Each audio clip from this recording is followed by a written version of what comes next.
Hello बच्चों। तो आज हम जैसा कि आपको कल मैंने बताया था कि कल मैं प्लांट सेल या एनिमल सेल के बारे में डिस्कस करूंगा। तो उसी क्रम में मैंने आज यहाँ पर एक चित्र बनाया है, जैसा कि आप देख रहे हैं यहाँ पे एनिमल सेल है ना।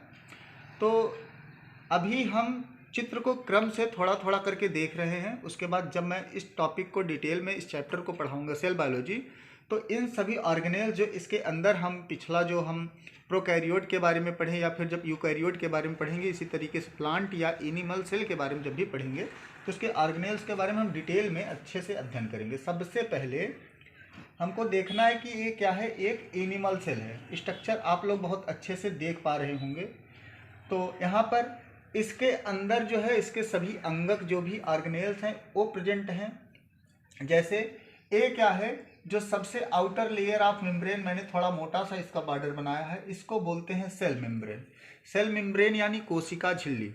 कोशिका झिल्ली का मेन काम क्या होता है, परासरण को नियंत्रण करने का काम करता है, उस पर नियमन करने का काम करता है, और सबसे अच्छा वर्क इसका माना जाता है कि ये सेल को प्रोटेक्शन देने का भी वर्क करता है।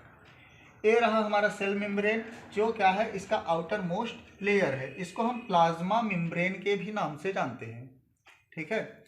उसके बाद यहाँ पे ए स्ट्रक्चर जो हम देख पा रहे हैं, ए है माइट्रोकांडिया। ए हमारे सेल के ऑर्गेनेल्स हैं यानी अंग हैं। तो माइट्रोकांडिया जो है ये क्या करता है, सेल को ऊर्जा देने का काम करता है। इसको हम ऊर्जा का पावर हाउस कहते हैं, सॉरी सेल का इसको power house of the cell बोला जाता है माइट्रोकांडिया का। उसके अंदर यहाँ पे जो हम कुछ अलग से स्ट्रक्चर देख रहे हैं, लिक्विड बनाने का मैंने प्रयास किया है। तो ये जो लिक्विड जैसी संरचना मैंने अंदर बनाया है इसको बोलते हैं साइटोप्लाज्म। प्लाज्म क्या होता है, एक तरल अवस्था होता है। साइटो वर्ड सेल के लिए गया है कि सेल यानी कोशिका के विज्ञान के अध्ययन को हम साइटोलॉजी कहते हैं, इसलिए यहाँ पे साइटो वर्ड यूज किया जाता है। तो हम प्लाज्मा में यहाँ पे जो हमारा जो प्लाज्म है इसको हम क्या बोलेंगे, सेल के अंदर भरे हुए द्रव को हम साइटोप्लाज्म बोलते हैं। माइट्रोकांडिया पता है, power house of the cell. Plasma membrane क्या करता है, प्रोटेक्शन करने का काम करता है। उसके बाद क्या होते हैं, इसमें कुछ माइक्रोफिलामेंट्स पाए जाते हैं, कुछ छोटे छोटे तंतु पाए जाते हैं, ठीक है, जिनका अलग अलग तंतुओं का अलग तरीके से वर्क होता है। उसके अलावा यहाँ पे लाइसोसोम है। लाइसोसोम को सेल का सुसाइड बैग कहते हैं, suicide bag of the cell. यानी इसमें क्या होता है, हाइड्रोलिटिक एंजाइम होता है, और उस हाइड्रोलिटिक एंजाइम को जब कभी भी ये त्याग देता है, छोड़ देता है, तो उसके आसपास इर्द गिर्द रहने वाले जितने भी सेल होते हैं वो क्या हो जाते हैं, खराब हो जाते हैं, डिस्ट्रॉय हो जाते हैं। तो लाइसोसोम को क्या बोला जाता है, आत्मघाती थैली बोला जाता है सेल का। ये चीज़ ध्यान रहे। उसके बाद हमारा यहाँ पे कुछ और भी चीज़ है, सेकेंडरी वेसिकल्स, वैक्यूल्स। उसके अलावा क्या है, गॉल्जी बॉडी। ये हमारा गॉल्जी का है, गॉल्जी बॉडी, जिसको हम गॉल्जी बॉडी हिंदी में कहते हैं, गॉल्जी अपरेटस। और उसके अलावा यहाँ पे मैंने क्रोमोसोम्स लिखा है। तो इसके अंदर जो है सेल के अंदर क्रोमोसोम्स होता है। क्रोमोसोम्स जो होता है एक तरीके का, एक क्या होता है, जैसे ह्यूमन में क्रोमोसोम्स 23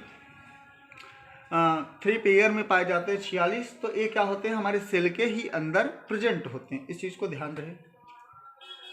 और यहाँ पे हम देख पाएंगे कि इसमें क्या होता है, क्रोमेटिन मटेरियल होता है ना।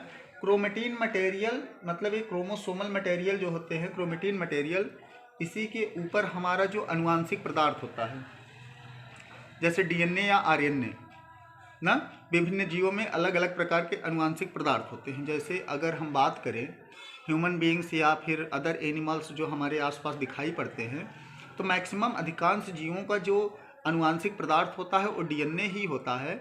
और कुछ बैक्टीरियाज वगैरह हैं, इन्फ्लुएंजा जैसे, उसमें क्या होता है, आरएनए जेनेटिक मटेरियल होता है। तो एक क्रोमेटिन मटेरियल जो धागे जैसी संरचना होती है, इसी में इन्वॉल्व रहते हैं, जो भी हमारा कहाँ पाया जाता है, वो हमारे सेल के अंदर पाया जाता है, सेल बॉडी के अंदर पाया जाता है। उसके बाद ये हमारा क्या है, एंडोप्लाज्मिक रेटिकुलम।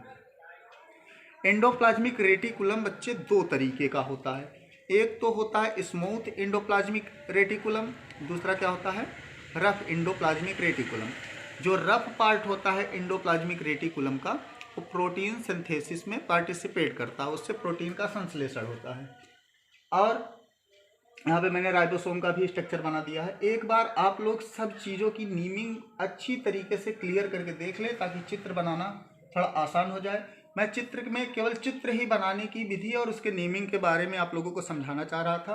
बाकी जितने भी अंगक हैं इसके बारे में हम बहुत ही ज़्यादा डिटेल से अध्ययन करने वाले हैं। तो इसी तरीके से आप लोग अगर वीडियो पसंद आता है तो मेरे चैनल को सब्सक्राइब करें, इसको शेयर करें और हमारी वीडियो से जुड़े रहने के लिए हमसे बने रहें।